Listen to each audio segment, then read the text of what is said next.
Morning, hope well. Got a first impressions here today, and this is of Former's Straight Grain. Move this into the middle. This is rubbed out, but I've got to open the tin. This is a Virginia Peach blend made by Dan Tobacco. Really nice flakes. Smell is fantastic. I'm starting to learn that German made tobacco is extremely high quality. Very, very pure, very natural, and a treat pretty much. These blends are meant to be extremely underrated. Like I said, made by Dan Tobacco, which, as many know, make some fantastic blends. This is very, as of filming, this is available. Well, it's just made available again. If it is good, then I will be sure to buy another 2 tins, or maybe 3. Because I know before I got this tin in, I don't think it had been available for about 3 to 4 months, as many blends from Europe have only trickled in to the US. So I will be sure to stock up if it is good. Well, if I have one bowl of it and it's good, then I'll have maybe another one to confirm that, maybe in a different pipe, just to mix it about. Enjoying my Jack Ryan pipes, number 13 this is. Break it in very well, as you can see. I've only had it about 3 times, but fantastic pipe. It's smoking really well. So, I think we'll get this loaded and I'll come back to you. Let's roll it. Right, we're back. Been enjoying this for about 10 minutes now. Really nice. Pretty full on. Definitely on the stronger side, Perique wise. Quite a bit of spice. Burns really well.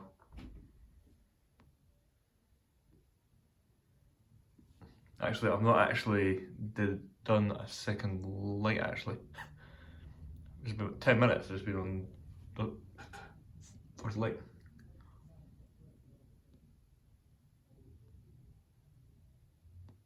Yeah, really smooth. Nice bit of spice to it. Let's see. A bit bready, very rich. I think compare it to look behind me. You've got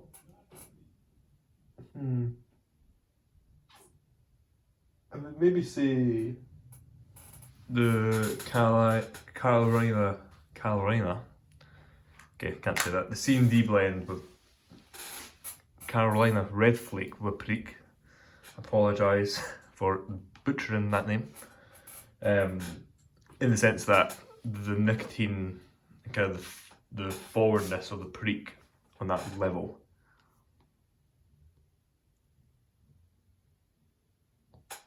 I don't think there's a lot of red Virginia in this blend. I'm going to check, but I'm not really tasting it. What I have realised is German tobaccos compared to US source Virginias from across the globe. I got in the other day, which there will be a few videos coming out over the course of the next couple of weeks. HU Haymaker and HU Sunset. They're both straight Virginias, but unlike anything else I've ever tried. Very rich, very bold. Well, one's more rich than the other. Picture there's the Haymaker, I remember. But both fantastic flakes. Like I say, and say straight Virginias they are, but the point is they use Virginias kind of from Brazil, Africa, Indonesia, whereas a lot of the US blends just use kind of US grown tobacco. So it adds a different experience, definitely. The Brazil, I would say, I think the Haymaker, the Brazil definitely adds a decent amount of punch. If you've never tried that blend, I mean,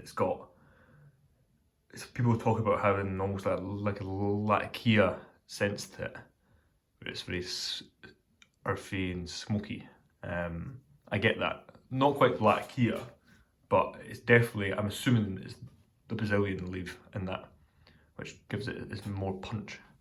But that's a fantastic blend, really, really good. Light.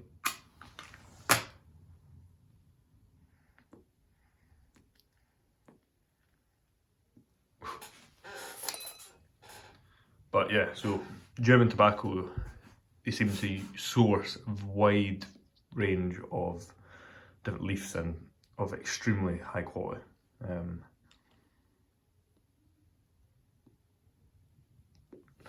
I'm not too sure what the deal with the farmers line, in the sense that when I look on websites in Europe, a lot of them carry the farmer's private flake, I think. But I can't find any of them which carry like the straight grain, bird's eye, and the cross grain flake.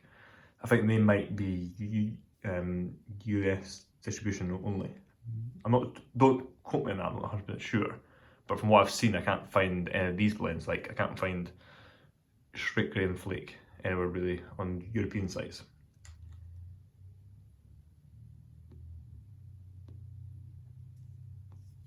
Which is fine by me, because to ship from the US, from some sources I get mine through, it's not bad. Compared to in Europe, it's a lot more expensive. A lot more.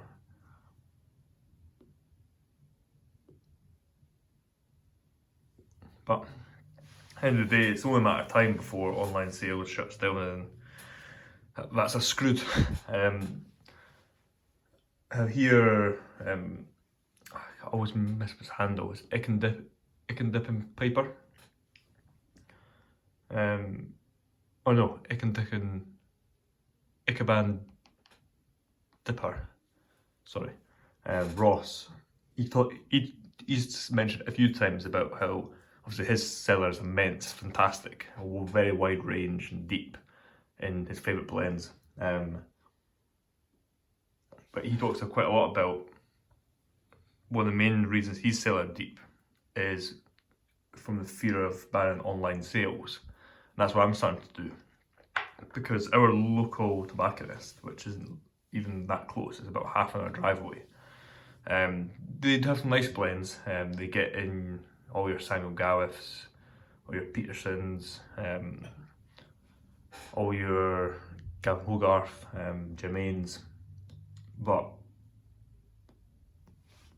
not a fantastic range compared to what you can get online. The bigger factor is obviously here in UK, well, we can't get any of these free. I'd say about 80% of the blends in my rotation you can't get in this country. So although I need to try and acquire some more Samuel Garth blends like St James Flake,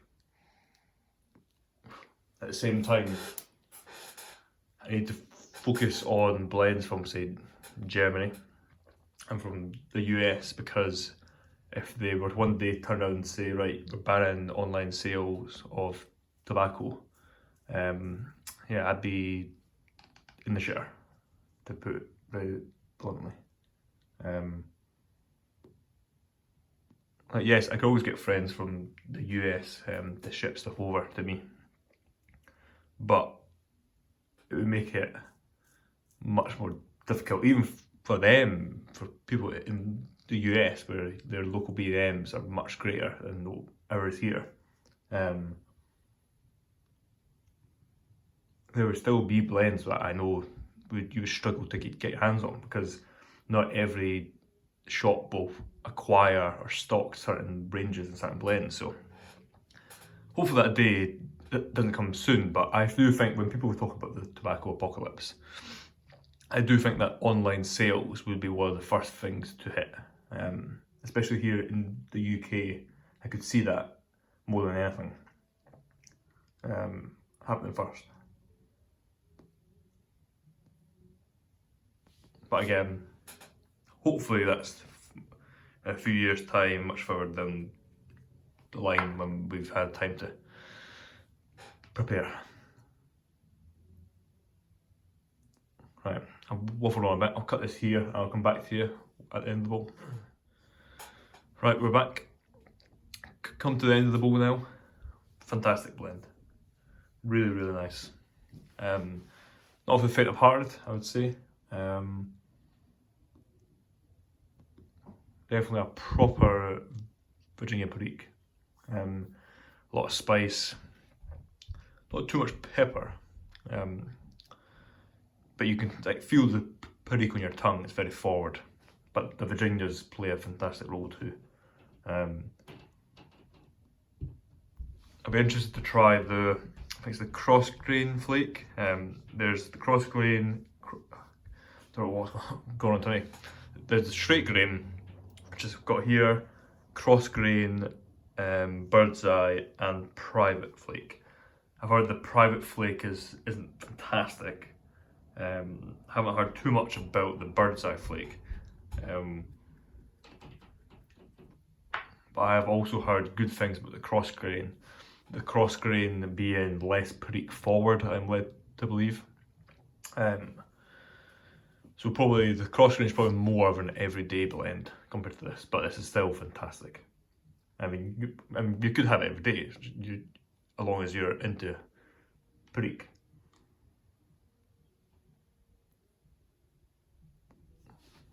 Not sure what the content of Perique is.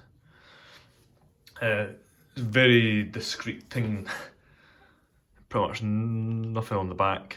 Don't know what the code means.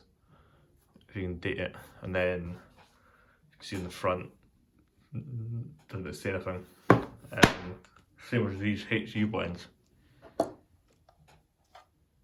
Actually, even less. Just got that, and then the back, blank. The same with the other one. Actually, quite like this tin. Actually, these are, which many refer to as a classic European tins, whereas this one's more actually really like the tin. Like, you see it there? Not as big, still holds 50 grams. It might be a bit taller, yeah, tiny bit taller. But what's nice about these tins is they would stack. But I'm assuming that most of them aren't like this. I'm assuming more of them are like your classic tins than that one. But anyway, yeah. I think I'll go and buy another 2 or 3 tins before I air this, as I'm sure, like it has, like I said previously, these blends seem to come in stock and out of stock relatively quickly, and don't necessarily come back very quick like others. So get some while you can. I think this is, given the fact there's only 4 blends in the range, 3 of which I've told you should try, the other one I wouldn't bother about. I would definitely make my way through the other 2, trying them, because so far, yeah, fantastic. And like I said, made by Dan Tobacco, which everyone knows is a fantastic producer. Yeah, highly recommend. Right, working on pipe 15 just now. I won't show it just now, be a bit of a surprise. A lot of work into it so far, still a lot to go, but it should pay off. It should be a really, really nice pipe. Yeah, hope you guys are well. and I will catch you on the next one.